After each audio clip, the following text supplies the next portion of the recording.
Lecture 8. Integrating dialogue into a narrative.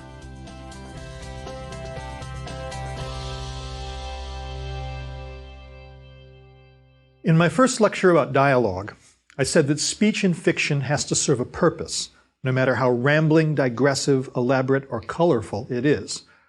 I also said that, generally speaking, dialogue is used to evoke character, advance the story, and provide exposition.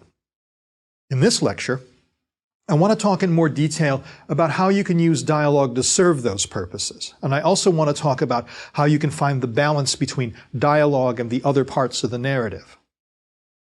Some stories and novels are made up almost entirely of dialogue, while some stories use it only as a seasoning, so to speak. Deciding just how much, how often, and how effectively your characters speak will also help you decide just what sort of story you're writing. Let's start with using dialogue to evoke character. As I said in my earlier lectures, character is usually evoked through a variety of techniques, all at once or in close succession. These include description, action, dialogue, interior monologue, and so on. While dialogue doesn't always bear the brunt of characterization, it's certainly not unusual for individual characters to talk in a distinctive way. Charles Dickens is especially known for his colorful secondary characters, who often use catchphrases or speak in a particular dialect. In David Copperfield, for example, there are a number of characters who are memorable for using repeated phrases or words. The oily Uriah Heep, who is one of the villains of the book, frequently mentions how humble he is. The perpetually debt-ridden Mr. Micawber is always counting on the fact that something will turn up. His loyal wife, Mrs. Micawber, who is forced to make do because of his financial ineptitude, constantly swears that she will never desert Micawber. George R.R. Martin, who has proven to be a sort of latter-day Dickens in the scope, variety, and detail of his many colorful characters, also uses this technique with the characters in his fantasy series, A Song of Ice and Fire. The noble Eddard Stark is always repeating the motto of his house, "Winter is coming." And the wilding warrior Ygritte is always telling her lover, "You know nothing, Jon Snow." And the members of the villainous Lannister family love to repeat their ominous slogan, "A Lannister always pays his debts."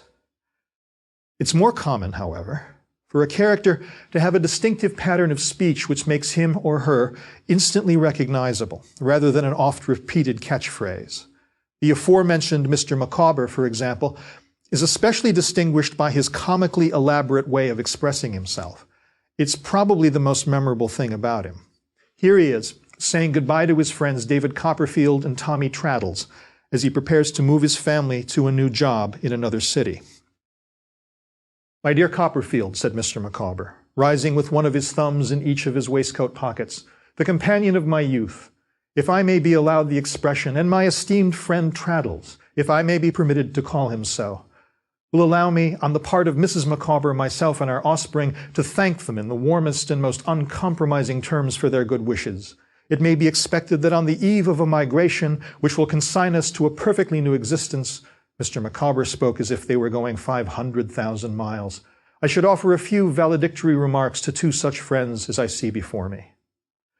Now this goes on for another 4 paragraphs, and it's a lot of fun to read. But by modern standards, it does rather hit the same nail over and over again. A somewhat more modern example is the erudite and rather jolly criminal Caspar Gutman from The Maltese Falcon. Gutman has something of Micawber's pomposity, but he is a much cleverer and more menacing man. Here he is, taking his leave of Sam Spade at the end of the book. "Now, sir, we will say goodbye to you unless—" the fat puffs around his eyes crinkled. "You care to undertake the Constantinople expedition with us? You don't? Well, sir, frankly, I'd like to have you along. You're a man to my liking, a man of many resources and nice judgment. Because we know you're a man of nice judgment, we know we can say goodbye with every assurance that you'll hold the details of our little enterprise in confidence. We know we can count on you to appreciate the fact that, as the situation now stands, any legal difficulties that come to us in connection with these last few days would likewise and equally come to you and the charming Miss O'Shaughnessy. You're too shrewd not to recognize that, sir, I'm sure." Now this sort of speech works well in stories where the characters are a bit more extreme than they might be in a more realistic narrative. Micawber is a comic character in a Dickens melodrama, while Caspar Gutman is a charismatic villain in a noir thriller. When creating more complex characters in less outrageous circumstances, you probably want to tone it down a bit. I want to say a few words here about using dialect in fiction. In the 19th century, lots of writers used it, with the result that a lot of 19th century fiction is now unreadable. In Dracula, for example, there's a long passage in which Bram Stoker tries to reproduce the accent of an old sailor from Yorkshire, and it's almost incomprehensible. Most readers just skip it. More controversially, dialect can come across as offensive or stereotypical. In Huckleberry Finn, Mark Twain reproduced the African-American dialect of the runaway slave Jim. 50 years later, Zora Neale Hurston had her African-American characters speak in dialect in her novel Their Eyes Were Watching God. Both Twain and Hurston were recreating patterns of speech they knew from personal experience. In Hurston's case, she was African-American herself, as well as an anthropologist and a folklorist who had done extensive field work across the American South and the Caribbean. But even these two great American writers have been criticized for perpetuating what some critics consider to be a racist stereotype. The problem with dialect is twofold. With its dropped G's, bristling apostrophes, and phonetic spellings, it's often hard to follow. The other problem is that unless the entire work is written in dialect, as Huckleberry Finn is, for example, using dialect while the rest of the narrative is in standard English can have the effect of setting its speakers apart as other and not normal. As a result, it's difficult for the reader to think of them as fully human. Today, most writers evoke dialect in a more subtle fashion. They rely on word choice and variations in grammar and syntax to suggest regional speech or social class, instead of trying to reproduce it in every detail. Consider Beloved, the great novel by Toni Morrison about an African-American family coping with the aftermath of slavery in the years after the Civil War. The characters speak a straightforward, conversational, modern English. Now and then, they use just a bit of slang or non-standard syntax or grammar to suggest their race, social class, and the era. Here's a scene in which the main character, Setha, a pregnant slave who is making a run for her freedom, has gone into labor in a field of wild onions. She has just been discovered by a poor young white girl named Amy. Picking her way through the brush, Amy hollered back to Setha, "What you gonna do, just lay there and foal?" "I can't get up from here," said Setha. "What?" She stopped and turned to hear. "I said I can't get up." Amy drew her arm across her nose and came slowly back to where Setha lay. "It's a house back yonder," she said. "A house? I passed it. Ain't no regular house with people in it, though. A lean-to, kinda. How far? Make a difference, does it? You stay the night here, snake get you." "Well, you may as well come on. I can't stand up, let alone walk, and God help me, miss, I can't crawl." "Sure you can. Come on," said Amy. This is as close to dialect as Morrison gets in the book. She has Amy use a few slang expressions like gonna and kinda, and some non-standard usage like ain't, and some non-standard constructions like saying it's a house back yonder instead of there's a house back there. It suggests a time and place without the kind of slavish and often off-putting verisimilitude that Twain and Hurston deployed. What it loses in exactitude, it gains in immediacy and intimacy by giving us characters that any reader of any background can identify with. Another author who makes subtle and effective use of dialect is the Scottish mystery writer Denise Mina, whose novels are often set in working-class Glasgow. Instead of troweling on the Scottish dialect, she drops in the occasional turn of phrase or regional slang, using I for yes, for example, or bairn for child. In this way, she conveys a sense of place and of the economic status of each character without making them sound like groundskeeper Willie from The Simpsons. As I said in my lectures about character, people in fiction generally have something at stake or something that they want. The best way to use dialogue to evoke character is to have them express what they want, though not necessarily directly.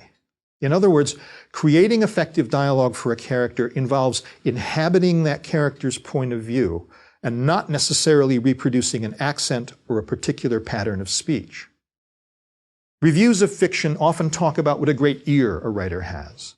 But creating a character's speech is less about reproducing a dialect or speech mannerism and more about thinking hard about who that character is, where she comes from, and how her speech might reflect her situation at a given moment. A terse character is going to talk in short bursts. An angry character is going to bluster or speak through clenched teeth.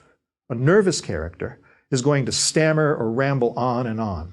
A domineering character might not say much of anything at all, but keep her thoughts to herself, forcing everyone around her to fill in the silence.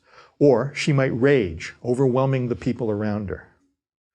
Sometimes characters don't talk about what they want or about the situation they're in. Instead, they might talk about something tangential or even completely unrelated, and their style of speech serves to evoke both the speaker and the milieu. One of the masters of evoking character almost entirely through speech was the crime novelist and former Boston prosecutor George V. Higgins. Here's part of a monologue from the first chapter of his novel, The Friends of Eddie Coyle. In this excerpt, the title character, a small-time Boston criminal, is talking about the time two thugs broke his hand. What made it hurt more, the stocky man said. What made it hurt worse was knowing what they were going to do to you, you know? There you are, and they tell you very matter of fact that you made somebody mad. You made a big mistake, and now there's somebody doing time for it. And it isn't anything personal, you understand. It just has to be done. Now get your hand out there. You think about not doing it, you know? I was in Sunday school when I was a kid, and this nun says to me, stick out your hand. And the first few times I do it, she whacks me right across the knuckles with a steel-edged ruler. It was just like that. So one day I says, when she tells me, put out your hand, I say no. And she whaps me right across the face with that ruler. Same thing. Except these guys weren't mad. They aren't mad at you, you know? Guys you see all the time, maybe guys you didn't like, maybe guys you did, had some drinks with, maybe you looked out for the girls. Hey, look, Paulie, nothing personal, you know? You made a mistake. The hand. I don't want to have to shoot you, you know?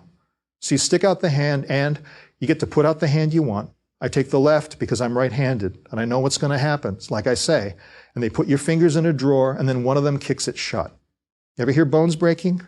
Just like a man snapping a shingle. Hurts like a bastard. In its own way, this is as beautiful as a Puccini aria. It's got rhythm, it's got music, and it tells a little self-contained story. Best of all, it gives you Eddie Coyle, his history, his world, in his own voice, in less than 300 words. It also intrigues the reader and prepares the way for the story to come. And that's a good segue to my next topic, using dialogue to tell the story. The Friends of Eddie Coyle tells a story about an armed robbery and its aftermath, mainly through a series of monologues and conversations. Some of these almost read like a play by Samuel Beckett, if Beckett had been an assistant U.S. attorney. The use of dialogue in crime narratives and detective stories is especially interesting because a mystery often consists of two stories told in tandem with each other. One is the story of the investigation, which is usually chronological, and the other is the story of the events that led up to the crime. This second story is revealed to the reader in bits and pieces, not necessarily in chronological order. This backstory is often told entirely in dialogue, as the detective questions suspects or listens to long statements from witnesses. For example, large sections of the Sherlock Holmes stories are told through dialogue. Characters tell Holmes what they saw, heard, or did, and at the end, Holmes himself gives a long speech that reveals to Watson what actually happened. Another example is our old friend the Maltese Falcon. This novel is almost entirely made up of scenes in which the characters argue, plead, negotiate, and bully each other in offices, apartments, and hotel rooms around San Francisco. There are a few scenes of violent action, but most of the violence, in particular 2 shootings and a fire on a freighter, takes place off stage, so to speak. The most important elements of the plot involve what the characters say to each other as they fight for advantage, betray each other, and reveal their true natures, all in dialogue. But it isn't just crime fiction that uses dialogue to move the plot along. Another talkie novel is Jane Austen's Pride and Prejudice. Many of the most important encounters and incidents take place in conversation. During a scene at a ball in chapter 18, The novel's proud heroine, Elizabeth Bennet, finds herself dancing against her will with the novel's haughty leading man, Mr. Darcy, and the two verbally spar with each other for 3 pages.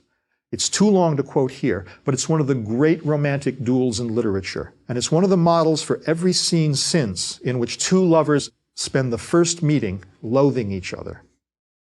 Another one of the novel's most famous scenes is another verbal jousting match near the end of the book.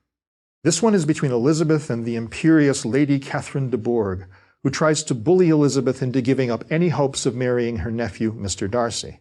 Again, it's too long to quote, but you can find it in chapter 56 of Pride and Prejudice. It's one of the great smackdowns in literature, and it's conducted almost entirely in dialogue. But this is not to say that every conversation in fiction is a kind of competition or argument. As I said at the start, people in fiction speak to each other for all the reasons people in real life do. And people in fiction are just as capable of misdirection, confusion, and reticence as real people are.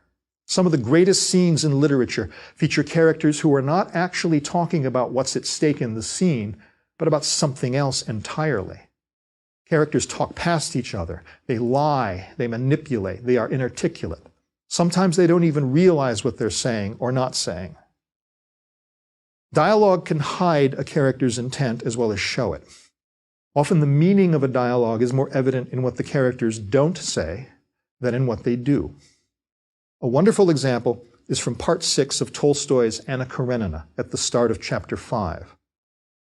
In this scene, 2 minor characters, a middle-aged man named Sergei Ivanovich and a middle-aged woman named Varenka, are picking mushrooms in the forest.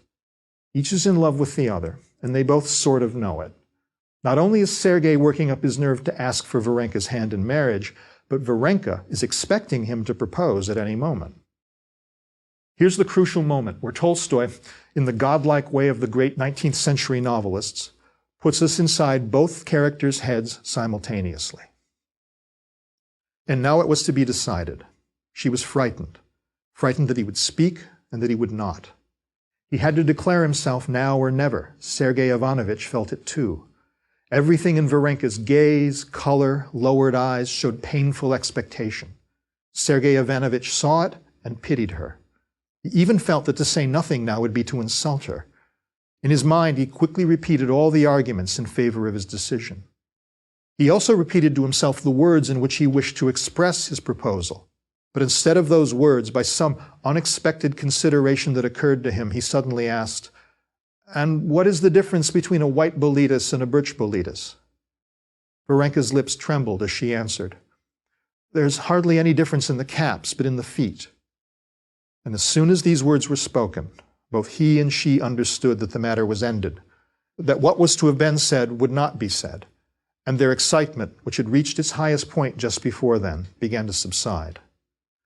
In the birch boletus, the foot resembles a 2-day growth of beard on a dark-haired man, Sergei Ivanovich said, calmly now. "Yes, that's true," Varenka replied, smiling, and the direction of their walk changed inadvertently. This is one of the most heartbreaking passages I have ever read. 2 people coming this close to happiness and mutually losing their nerve. It's the kind of utterly human misunderstanding that has been played for laughs in countless romantic comedies, but Tolstoy allows the inherent tragedy at the heart of this exchange to come to full flower.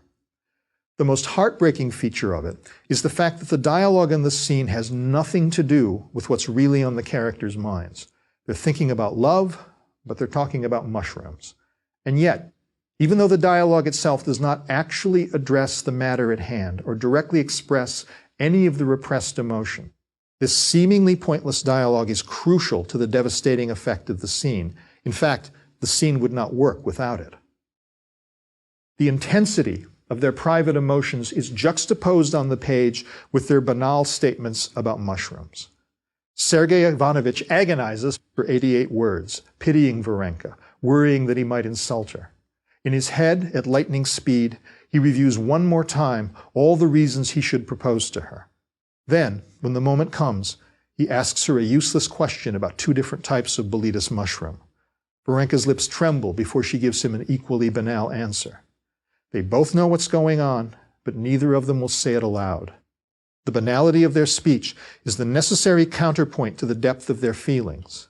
This counterpoint shows us that the one thing Varenka really wants to hear is the one thing Sergei Ivanovich can't bring himself to say. This oblique use of dialogue has become even more subtle in contemporary short fiction.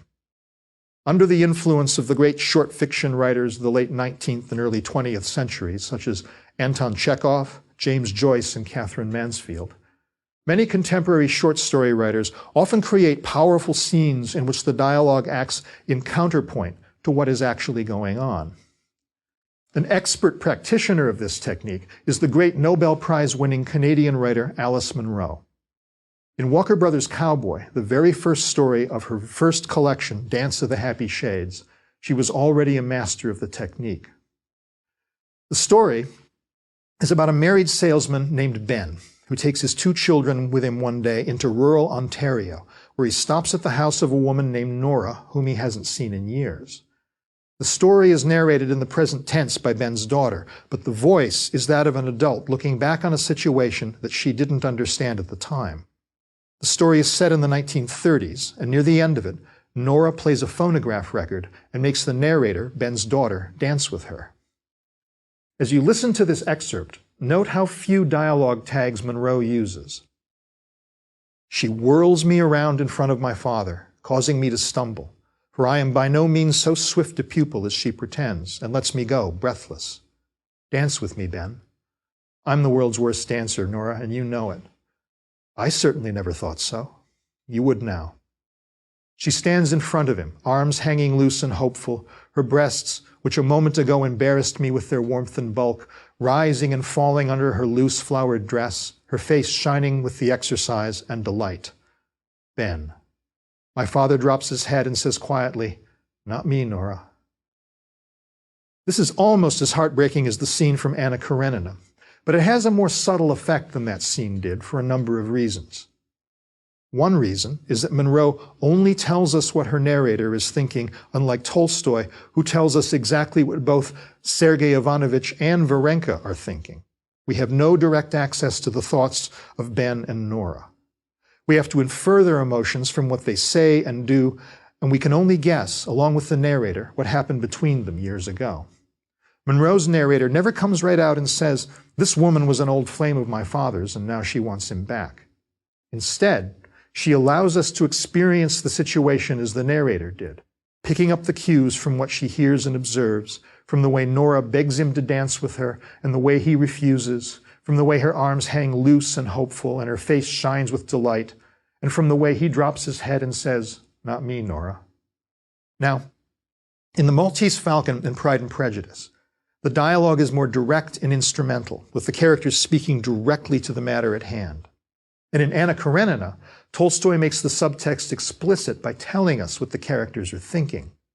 But Alice Munro's dialogue is oblique. It carries a lot of emotion, but it stops just short of addressing the root cause of the emotion. Finally, the most mechanical use of dialogue is to provide exposition. This is the use of dialogue to have one character explain the backstory or impart some necessary information, ostensibly to another character, but in reality to the reader. When it's done stylishly and evokes character at the same time, it can be a lot of fun.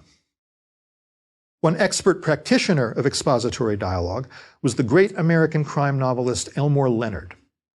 Sometimes Leonard also wrote westerns and historical fiction, and his novel Cuba Libre is about an American who gets caught up in the Spanish-American War in 1898.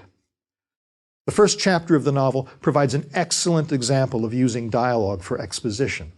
In this chapter, 2 of the novel's major characters, a couple of cowboys who are planning to ship some horses to Cuba, sit with their feet up on the railing of a hotel in Texas and talk about their deal. During this conversation, they fill in their own backstories and, at the same time, provide the reader with a quick and dirty history of the war in Cuba. It goes on for several pages, but here's just a taste of it. Tyler said, "What about the war going on down there? It was in the paper the whole time I was at Yuma, the Cubans fighting for their independence. They were getting to it now." "It isn't like a real war," Charlie Burke said. "The 2 sides line up and shoot at each other. It's more like a hit and run. The Cuban insurgents blow up railroad tracks, raid the big estates, burn down sugar mills, and the Spanish army, the Dons, chase after them. You understand that's what gives us our market, replacing the stock they run off or kill. Once I'd made a few trips for a Texas outfit, ships cattle down there, it dawned on me, hell, I can run this kind of business. No time at all, I'm living in railroad hotels and drinking red wine with my supper. This is very economically and charmingly done. It tells us what we need to know about the politics of the situation they're getting themselves into, or at least enough to start with. At the same time, it still sounds like a couple of guys sitting around and talking. But even in this expertly written passage, we never quite lose sight of the fact that Elmore Leonard is sneaking a little history past us. It's painlessly done, and he introduces us to two important characters at the same time, but it's not as seamless or engrossing as the rest of the book. Even for a great writer like Elmore Leonard, working in the exposition can be tricky. We've all read books in which an especially flat minor character is wheeled on to explain the backstory and then wheeled off, never to be heard from again. Take the second chapter of Conan Doyle's The Hound of the Baskervilles, for example. A character named Dr. Mortimer introduces the necessary background of the case by reading aloud from a couple of documents and then telling Holmes and Watson what he himself witnessed. Mortimer is thinly characterized as a practical-minded country doctor, but his main function in the story is to turn up from time to time and explain things. After delivering that backstory in the introductory chapter, Mortimer could disappear, and the book would be essentially the same without him. So instead of trying to shoehorn exposition into dialogue, I would suggest three alternate methods. The simplest way is just to flat out violate the old show don't tell rule and provide the information directly to the reader in the narration itself. This is what I usually do. In two of my novels, The Lecturer's Tale and Kings of Infinite Space, I have a dramatic opening chapter or two to draw the reader into the story. Then I put the main narrative on hold while I fill in the background of the main character for a whole chapter. If your story is told in the first person, and that narrator is privy to the information you need to get across, you could have him or her do the same thing. Or, if the information absolutely has to come from a particular character at a particular moment in the story, you should consider using what's known as indirect dialogue, which is a summary of what a character has said without using his or her exact words. For example, you could distill Eddie Coyle's speech about getting his fingers broken into indirect dialogue, like this. Eddie explained that getting your fingers broken was like having the nuns slap your hand with a ruler back in Sunday school. They'd tell you to hold out your hand, and knowing what was going to happen only made the pain worse. The difference, Eddie said, was that the guys who broke your fingers weren't mad at you. They made you choose a hand and put your fingers in a drawer, then they'd kick the drawer shut. Eddie said it hurt like a bastard. Now, this doesn't have the poetry of the original, but it gets across the same information more quickly. In the next lecture, I'll be starting a block of 6 lectures about plot. In the introductory lecture, I'll be comparing 3 different types of plot, using as examples Joseph Conrad's novel Lord Jim, George R.R. Martin's A Song of Ice and Fire, and the Bruce Willis movie Die Hard. Meanwhile, here's another dialogue exercise. Without invading anybody's privacy, take a fragment of real-life conversation, one you may have been party to or a brief exchange between 2 people you may have overheard in a public place, and try to construct a more lengthy and detailed dialogue out of it. It could be something as banal as one person asking, "Is this seat taken?" and the other replying, "No, it isn't." Or it could be freighted with significance, such as one person saying to another, "So what did you tell him?" and the other person saying, "I told him no." Whatever fragment you use, start by figuring out what the next line would be and try to spin as much out of it as you can, incorporating as many of the uses to which dialogue can be put as you can. In other words, starting with just 2 overheard lines, use dialogue to create a couple of characters and tell a little story. It may sound daunting, and it may be a bit tough to get started, depending on what 2 sentences you start with. But once you get going, I think you can have fun with it. The point of the exercise is to reinforce what I've been saying in these 2 lectures, namely that dialogue is not a separate beast from the rest of fiction writing, but an integral part of storytelling that can bear the weight of almost everything fiction can do.